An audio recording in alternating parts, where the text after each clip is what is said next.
Welcome in today exam. आज है 9 सितंबर 2020 और 9 सितंबर के जितने भी करंट अफेयर के महत्वपूर्ण क्वेश्चन बनते हैं वो मैं आपके साथ शेयर करूंगा और लास्ट में आपसे एक इम्पोर्टेंट क्वेश्चन भी पूछूंगा। उसका आंसर आपको कमेंट में देना है और उस क्वेश्चन के बारे में आपको जितना ज़्यादा पता हो आप लिखा करो। और ये चीज़ मैं दोबारा रिपीट करता हूँ और हमेशा बोलूँगा, क्योंकि अगर आप हैबिट को डेवलप करेंगे तो आपको करंट अफेयर से निश्चित ही मदद मिलेगी और आपके किसी भी कम्पिटिटिव एग्ज़ाम में एक भी सिंगल क्वेश्चन नहीं छूटेगा। तो चलिए स्टार्ट करते हैं। पहला क्वेश्चन है, कोरोना काल में भारत सरकार ने महामारी से लड़ने के लिए एक कॉमिक बुक लॉन्च की थी, इसका हीरो किसे बनाया गया है? तो अभी हाल ही में हुआ क्या है कि भारत सरकार ने कोरोना के बारे में क्या जागरूकता फैलानी है, क्या करना है, कैसे रहना है, इसके बारे में एक बुक लॉन्च की है और इसमें हीरो वायु को बनाया जाए और इसका सुपर हीरो वायु को बनाया गया है। क्वेश्चन नंबर 2, हाल ही में इंटरनेशनल लिटरेसी डे कब मनाया गया है? तो हाल ही में इंटरनेशनल लिटरेसी डे 8 सितंबर को मनाया गया, यानी कि ऑप्शन बी सही है। अगर यहाँ बात हो रही इम्पोर्टेंट डे की, तो इस सितंबर महीने में जितने भी इम्पोर्टेंट डे आए हैं वो मैं आपको सीक्वेंस में बताऊंगा। तो इस सितंबर महीने में पहला इम्पोर्टेंट डे आया था 5 सितंबर को और 5 सितंबर को टीचर्स डे मनाया गया। उसके बाद 7 सितंबर को, और 7 सितंबर को पहला international day of clean air for blue skies मनाया गया था। मैंने आपको बताया था कि संयुक्त राष्ट्र महासभा ने अपने 74वें सत्र में यह निर्णय लिया कि अब हर साल 7 सितंबर को international day of clean air for blue skies मनाया जाएगा। और तीसरा इंपॉर्टेंट तो ये है ही, 8 सितंबर को अंतर्राष्ट्रीय साक्षरता दिवस यानी कि इंटरनेशनल लिटरेसी डे मनाया गया है। इंटरनेशनल लिटरेसी डे में मुख्य रूप से व्यक्तियों, समुदाय और समाजों के लिए साक्षरता की महत्व की जागरूकता के लिए मनाया जाता है कि उनको व्यक्तियों, समुदाय, समाज में जो शिक्षा की जो महत्वता होती है और साक्षरता की क्या महत्व है उसकी जागरूकता के लिए मनाया जाता है और इसे यूनेस्को द्वारा मनाया जाता है। अब यूनेस्को, तो यूनेस्को के फुल फॉर्म आपको पता होनी चाहिए। यूनेस्को की फुल फॉर्म है United Nation education of scientific and UNESCO. UNESCO की फुल फॉर्म है United Nation education scientific and cultural organisation. एक बार फिर रिपीट कर रहा हूँ, United Nation education of scientific and cultural organisation. UNESCO की स्थापना हुई थी 1945 में। यूनेस्को का हेडक्वार्टर है पेरिस में और यूनेस्को के प्रेजेंट टाइम पे हेड है आउड्रे अजोले। और इस बार के अंतर्राष्ट्रीय साक्षरता दिवस की विषय है literacy teaching and learning in the covid crisis and beyond. इस साल की क्या है विषय, जो साक्षरता दिवस है इसकी, literacy teaching and learning in the covid crisis and beyond. तो इस क्वेश्चन के बारे में आपको इतना पता होना चाहिए। नेक्स्ट क्वेश्चन 3, हाल ही में आर मसाकोई को किस देश में भारत का नया उच्चायुक्त नियुक्त किया गया है? तो अभी आर मसाकोई को जमैका देश में भारत का नया उच्चायुक्त नियुक्त किया गया है। अब यहाँ बात हो रही है जमैका की, तो जमैका की कैपिटल किंगस्टन, जमैका की currency Jamaican dollar. Next question 4, हाल ही में जारी रिपोर्ट के अनुसार किस राज्य की साक्षरता सबसे कम है? तो हाल ही में रिपोर्ट के अनुसार आंध्र प्रदेश राज्य की साक्षरता सबसे कम है।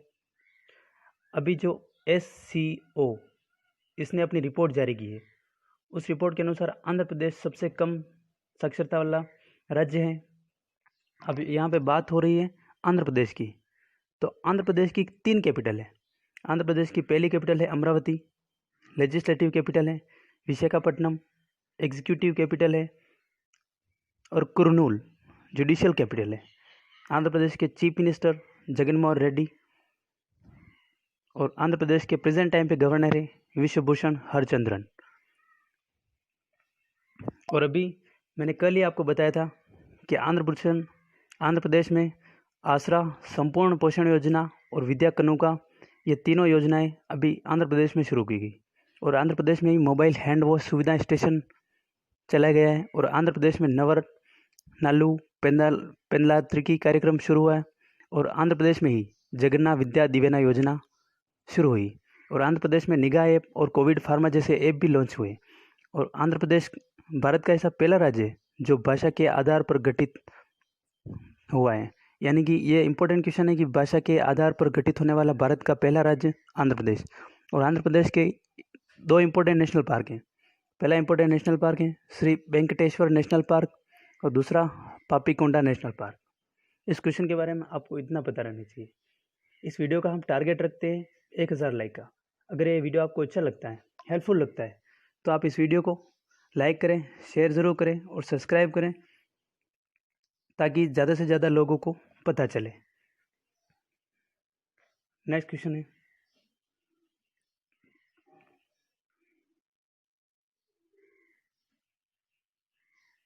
हाल ही में विश्व प्रौद्योगिकी शिखर सम्मेलन का आयोजन कब किया गया?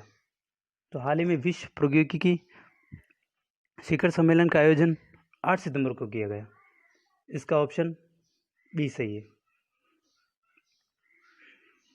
इसका ऑप्शन बी सही है कि हाल ही में विश्व और प्रौद्योगिकी शिखर सम्मेलन का आयोजन 8 सितंबर को किया, ऑप्शन बी। और इसका आयोजन वर्चुअल रूप से किया गया और इस आयोजन में कुल 149 देशों के 26,000 से ज़्यादा प्रतिनिधियों ने इस आयोजन में भाग लिया। और इस आयोजन का जो मुख्य रूप से इंटरनेशनल सोलर अलायंस है, उसकी घोषणा पीएम मोदी ने 2015 में की थी। यानी आईएसए ने इसका आयोजन किया। तो आईएसए इंटरनेशनल सोलर अलायंस, इसकी घोषणा पीएम मोदी ने 2015 में की थी। एक्चुअल में हुआ क्या है कि एक्चुअल में कर्क रेखा और मकर रेखा के बीच जितने भी देश पड़ते हैं तो उनका एक गठबंधन है। और वास्तव में होता यह है कि कर्क रेखा और मकर रेखा बीच सनलाइट सबसे ज़्यादा पड़ती है और इसी सनलाइट का यूज़ करके, सौर ऊर्जा का ज़्यादा से ज़्यादा उपयोग करके इसमें ज़्यादा वृद्धि की जाए सौर ऊर्जा में। तो सौर ऊर्जा के लिए मुख्य रूप से प्रौद्योगिकी शिखर सम्मेलन किया गया। और इसकी स्थापना हुई उसकी आईएसए द्वारा किया गया। और उस आईएसए की स्थापना पीएम मोदी द्वारा 2015 में की थी और इसका आईएसए का हेडक्वार्टर है गुरुग्राम में। तो इस क्वेश्चन में आपको इतना नॉलेज प्राप्त होता है। क्वेश्चन नंबर 6, हाल ही में जिरी मेंजल का निधन हुआ है, वे कौन थे? तो हाल ही में जिरी मेंजल का निधन हुआ है, वे एक फिल्म निर्देशक थे। तो इसका ऑप्शन बी सही है। हाल ही में जो जिरी मेंजल है, ये ऑस्कर फिल्म विनर निर्देशक थे। क्वेश्चन नंबर 7, हाल ही में कोविड-19 विजय रथ का शुभारंभ कहाँ हुआ है? तो हाल ही में कोविड-19 विजय रथ का शुभारंभ गुजरात में हुआ है। इसका ऑप्शन ए सही है। गुजरात में क्या होगा कि हर जिले में गुजरात के हर जिले में विजय रथ जाएंगे। यानी कि कोरोना वायरस के बारे में जागरूकता फैलाने के लिए हर जिले में विजय रथ निकाले जाएंगे। अभी अब बात हो रही है गुजरात की, तो गुजरात के बारे में आपको पता होना चाहिए। गुजरात की कैपिटल गांधीनगर, गुजरात के चीफ मिनिस्टर विजय रूपाणी और गुजरात के प्रेजेंट टाइम पे गवर्नर आचार्य देवव्रत। और गुजरात में ही है सरदार सरोवर बांध, गुजरात में है नल सरोवर लेक और गुजरात में है गिरी नेशनल पार्क जो एशियाटिक लायंस के लिए फेमस है। गुजरात का सुरेंद्र नगर है जो रेशम प्रशासन केंद्र अभी हाल ही में खोला गया गुजरात के सुरेंद्र नगर में। और गुजरात, मैंने पहले भी आपको बताया कि गुजरात सोलर इंस्टॉलेशन में फर्स्ट नंबर पे है। और गुजरात पुलिस भारत की ऐसी पहली पुलिस है जिसके पास टेजर गन है। इसमें टेजर गन में सिर्फ सामने वाले को इलेक्ट्रिक शॉक लगता है।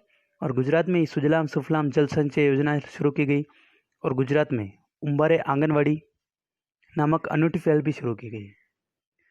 नेक्स्ट क्वेश्चन,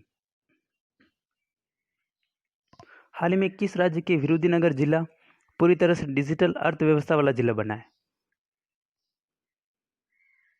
तो तमिलनाडु का जो विरुधुनगर जिला है वो पूरी तरह से डिजिटल अर्थव्यवस्था वाला जिला बन गए। एक्चुअल में होता है क्या है कि जो उद्योग कारखाने जो भी हैं विरुधुनगर में वो सब डिजिटल हो गए हैं। यानी कि जो भी होता है वो डिजिटल रूप से होता है वहाँ पे लेन देन बिजनेस में जो भी, इसलिए ये जिला पूरी तरह से डिजिटल अर्थव्यवस्था वाला जिला बन गया है। तो ये तमिलनाडु राज्य का है। तो इसका ऑप्शन सी सही है। अब यहाँ बात हो रही है तमिलनाडु की। तो तमिलनाडु की कैपिटल चेन्नई, तमिलनाडु के सीएम एड्डापट्टी के पलानीस्वामी और तमिलनाडु के प्रेजेंट टाइम पे गवर्नर है बनवारीलाल पुरोहित। और अभी जम्मू कश्मीर में, सॉरी आई थिंक तमिलनाडु है, तमिलनाडु में हल्दी अनुसंधान संस्थान की स्थापना की जाएगी। और तमिलनाडु में आरबीआई की रिपोर्ट के अनुसार अभी बाजार कर्ज के मामले में तमिलनाडु शीर्ष पर रहा है। और तमिलनाडु में ही अभी जो तमिलनाडु है वो मछली उत्पादन में शीर्ष पर रहा है और उसने गुजरात को पीछे छोड़ा है। पहले गुजरात मछली उत्पादन ने शीर्ष पर 1 पर था, लेकिन अब गुजरात को पीछे छोड़ते हुए तमिलनाडु नंबर 1 पर है। नेक्स्ट क्वेश्चन नंबर 9, हाल ही में किसने साइबर सुरक्षा जागरूक अभियान चलाने के लिए सीपीएफ के साथ साझेदारी की है? तो हाल ही में व्हाट्सएप ने साइबर सुरक्षा जागरूक अभियान चलाने के लिए सीपीएफ साझेदारी की है, सीपीएफ का साथ साझेदारी की है। तो इसका ऑप्शन बी सही है, व्हाट्सएप, ऑप्शन बी सही है। क्वेश्चन नंबर 10, हाल ही में the state of young child in report किसने जारी की है? तो हाल ही में the state of young child in India report हमारे प्रेजेंट टाइम के vice president M Venkaiah Naidu ने जारी की है। तो इसका ऑप्शन सी सही है। तो ये एक्चुअल में the state of young child in India report है। इस रिपोर्ट में होगा क्या? इस रिपोर्ट में भारत में कितने स्वास्थ्य और पोषण पर तैयार रिपोर्ट है कि कितने लोग स्वास्थ्य हैं, कितनों को पोषण बराबर मिल रहा है, उस पूरी तरह से रिपोर्ट है। और यह रिपोर्ट एम वेंकैया नायडू ने अभी हाल ही में जारी की है। क्वेश्चन नंबर 11, हाल ही में G20 शिक्षा मंत्रियों की बैठक की अध्यक्षता किसने की है? तो हाल ही में G20 शिक्षा मंत्रियों की बैठक की अध्यक्षता सऊदी अरब ने की है। तो इसका ऑप्शन बी सही है। एक्चुअल में 2020 की जितने भी G20 बैठकें होगी उसका आंसर आपको सेम मिलेगा, क्योंकि अभी 2020 की जो सभी G20 बैठक हो, चाहे वो विदेश मंत्रियों की G20 बैठक हो, चाहे रक्षा मंत्रियों की G20 बैठक हो, सब बैठकें की अध्यक्षता सऊदी अरब आंसर ही होगा। तो 2020 के सभी G20 शिक्षा मंत्री हो, विदेश मंत्री हो, रक्षा मंत्री हो, सबकी G20 बैठकें की अध्यक्षता सऊदी अरब ने ही की। इसका सेम आंसर होगा सऊदी अरब इस बार। और एक्चुअल में इस बार G20 समिट होगा वो भी सऊदी अरब में ही होना है।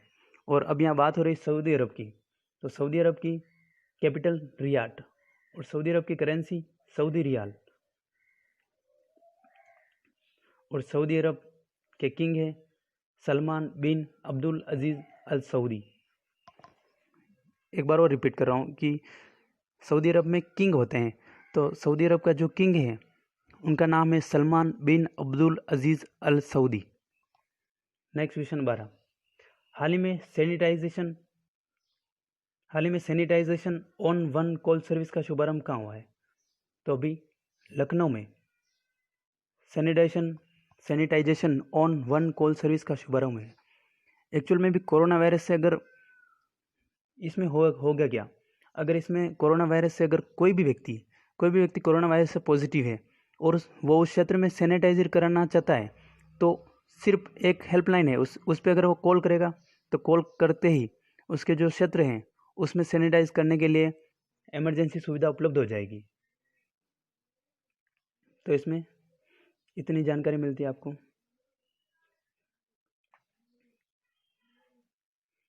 क्वेश्चन नंबर 13 है, हाल ही में हाइपरसोनिक मिसाइलों के लिए स्क्रैमजेट तकनीक का सफल परीक्षण किसने किया है? तो अभी हाल ही में DRDO, ऑप्शन बी। तो हाल ही में अभी DRDO ने हाइपरसोनिक मिसाइलों के लिए स्क्रैमजेट तकनीक का सफल परीक्षण किया है। तो यहाँ बात हो रही है DRDO। यहाँ पे एक्चुअल में बात है कि स्क्रैमजेट तकनीक एक मानव रहित विमान होता है और इस तकनीक में मानव रहित विमान होती है और इस मानव रहित विमान की स्पीड होती है वो स्पीड साउंड की स्पीड से 6 गुना होती है। यानी कि जो साउंड होती है उसकी स्पीड से 6 गुनी इस विमान की स्पीड होगी। इसमें स्क्रैमजेट तकनीक जो भी हाल ही में DRDO ने सफलपूर्वक परीक्षण किया है और यह परीक्षण उड़ीसा के व्हीलर द्वीप में किया गया। और जो उड़ीसा का व्हीलर द्वीप है उसका आपको पता होगा कि उसका नाम बदलकर APJ अब्दुल कलाम द्वीप कर दिया गया है। अब यहाँ बात हो रही DRDO, तो इसकी फुल फॉर्म आपको पता होनी चाहिए। DRDO की फुल फॉर्म है defence research and development organisation. इसकी स्थापना हुई थी 1958 में। इसके हेडक्वार्टर है न्यू दिल्ली और इसके प्रेजेंट टाइम पे चेयरमैन है जी सतीश रेड्डी। और DRDO का मोटो क्या है? DRDO का मोटो है वलस मूलम विज्ञानम। ये संस्कृत में है, तो अगर इस इंग्लिश में बात करें तो इसका मोटो है strength origin is in science. इस क्वेश्चन के बारे में आपको इतना पता होना चाहिए और इसका ऑप्शन बी सही है। क्वेश्चन नंबर 14, हाल ही में ऑस्ट्रेलिया ने किसे भारत में अपना व्यापार प्रतिनिधि नियुक्त किया गया है? तो हाल ही में ऑस्ट्रेलिया ने भारत में अपना व्यापार बढ़ाने के लिए और अच्छा संबंध बनाने के लिए क्रिकेटर मैथ्यू हेडन और लिसा सिंह दोनों को अभी व्यापार प्रतिनिधि नियुक्त किया है। तो इसका ऑप्शन सही, उपयुक्त दोनों को व्यापार प्रतिनिधि नियुक्त किया गया है। क्वेश्चन नंबर 15, हाल ही में पत्रिका द्वार का उद्घाटन कहाँ किया गया है? तो हाल ही में पत्रिका द्वार का उद्घाटन जयपुर में किया गया है। राजस्थान के जयपुर में भी पत्रिका द्वार का उद्घाटन किया गया है। और क्या है कि जितने भी बड़े बड़े जो पब्लिकेशन हाउस हैं, जैसे एग्जाम्पल के लिए राजस्थान पत्रिका है, ऐसे जो बड़े बड़े पब्लिशिंग हाउस हैं, उन्होंने सब ने मिलकर एक पत्रिका द्वार का उद्घाटन किया है और इसका उद्घाटन नरेंद्र मोदी ने वीडियो कॉन्फ्रेंसिंग के द्वारा किया गया। नेक्स्ट क्वेश्चन, हाल ही में तीसरा वार्षिक इंडो पैसिफिक बिजनेस फोरम कहाँ आयोजित किया जाएगा? तो हाल ही में Indo Pacific business forum Vietnam में आयोजित किया जाएगा। तो इसका ऑप्शन सी सही है। अब लास्ट वीडियो के जो क्वेश्चन पूछा था उसका आंसर आपको दिया जा रहा है कि जो मैंने लास्ट वीडियो में आपको क्वेश्चन पूछा था वो क्वेश्चन है, अंतर्राष्ट्रीय सम्मेलन एवं नागरिक उड्डयन पर प्रदर्शनी विंग्स 2020 का आयोजन किस शहर में किया गया? तो इसका ऑप्शन बी सही था। और एक्चुअल में होता है क्या है कि अभी तक जो टू डे एग्ज़ाम के वीडियो हैं वो शुरुआत में ही कुछ वीडियो है, लेकिन वो क्या है कि ज़्यादा कमेंट नहीं आ रहे हैं। यानी कि जो मैंने क्वेश्चन पूछा था उसका एक भी शायद एक दो जो आए थे आंसर, लेकिन ऐसी कोई प्रॉब्लम से नहीं, क्योंकि जो फर्स्ट में वीडियो है तो उसमें कोई जागरूक है नहीं। लेकिन फिर भी मैं आपको फिर से बोलता हूँ कि आपको जितना ज़्यादा पता हो आप क्वेश्चन के बारे में लिखा करो, क्योंकि जो चीज़ें आप लिख देते हो उन्हें फिर आपको नहीं बोलते। तो हैदराबाद, तो इसका जो विंग्स इंडिया 2020 है उसका आयोजन हैदराबाद में हुआ। और कब हुआ? 12 से 15 मार्च 2020 तक इसका आयोजन हुआ। और जो बेगमपेट हवाई अड्डा है हैदराबाद में वहाँ पर हुआ। और आपके लिए आज का क्वेश्चन है, हाल ही में किस राज्य सरकार ने नई कृषि पर्यटन नीति को मंजूरी दी है? तो इस क्वेश्चन के 4 ऑप्शन दिए गए हैं, इनमें से आपको सही ऑप्शन चुनना है। और उस क्वेश्चन के बारे में आपको जितना ज़्यादा पता हो आप लिखा करो, क्योंकि जो चीज़ें आप लिख दोगे फिर आप उन्हें शायद कभी भूल नहीं पाओगे। और मैं आपको हमेशा बोलता हूँ कि आप हैबिट डेवलप कीजिए। रोज़ सुबह इस वीडियो को भी देखिए और रोज़ सुबह इस क्वेश्चन का आंसर देने की कोशिश कीजिए। ऐसा नहीं कि आप आंसर दे भी नहीं और फिर उसमें ज़्यादा जो हम करते हैं रियलाइज़ वो नहीं होता है। तो ये वीडियो आपको कैसा लगा प्लीज़ आप कमेंट बॉक्स में ज़रूर लिखिए। और साथ ही अगर यह वीडियो आपको अच्छा लगता है, हेल्पफुल लगता है, तो आप इस वीडियो को रेगुलरली शेयर लाइक ज़रूर किया करें और पूरा वीडियो देखें ताकि आपको करंट अफेयर में 100 सिंगल क्वेश्चन भी छूटेगा नहीं। Thanks for watching. I wish आपको ये वीडियो अच्छा लगा होगा। Thanks for watching.